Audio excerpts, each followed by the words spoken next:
중국 축구는 고스트. 안녕하세요, 고스트입니다. 손흥민 이후로 정말 오랜만에 프리미어리그에서 뛰는 한국 선수를 보게 됐는데요. 울버햄튼 첫 경기 데뷔전부터 데뷔골을 터뜨리며 앞으로의 전망을 정말 밝게 만든 황희찬입니다.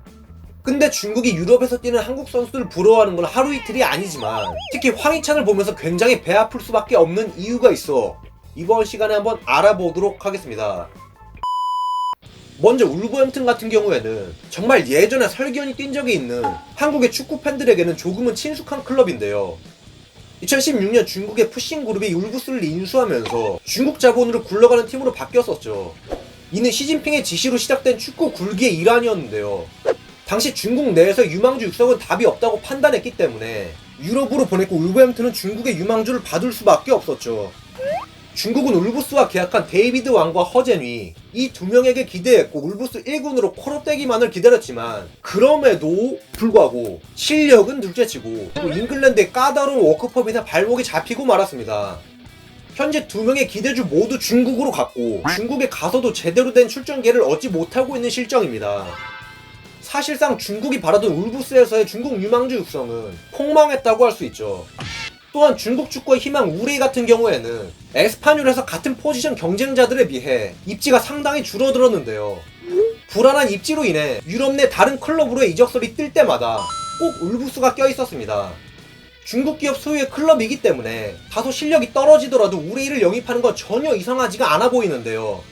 울부스로의 이적은 가능할 테지만 그럼에도 불구하고 워크팜의 발급 확률이 실질적으로 희박해 에스파뇰에서 떠나지 못하고 있네요. 아무튼 이런 상황에서 황희찬이 울부스에서 뛰게 됐으니 중국 축구 팬들은 사촌이 땅 산 거 마냥 완전 배가 아플 텐데요.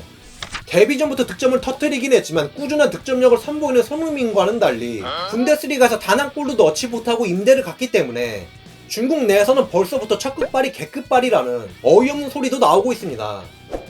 황희찬이 출전했던 대부분의 분데스리가 경기에서 후반전에 교체 투입됐기 때문에 상당히 저조한 출전 시간을 기록하긴 했었죠.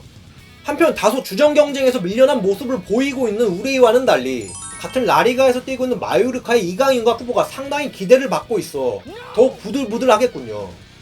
그러거나 말거나입니다요.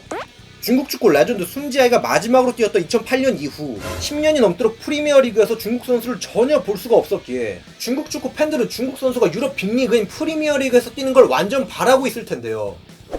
중국 선수들의 실력도 떨어지기도 하거니와 결정적으로 워크펌 및 발급의 빡셈이 완화되지 않는 한 정말 어려워 보입니다. 아무튼 중국의 배 아픔에도 불구하고 프리미어리그 첫 경기부터 출발이 좋은 황희찬이 활약을 이어나갈 수 있을지 굉장히 궁금하네요. 자, 지금까지 황희찬의 울부스행에 중국이 배 아플 수밖에 없는 이유에 대해 한번 말해봤습니다. 재밌게 보셨다면 좋아요 한 번씩 부탁드립니다. 감사합니다.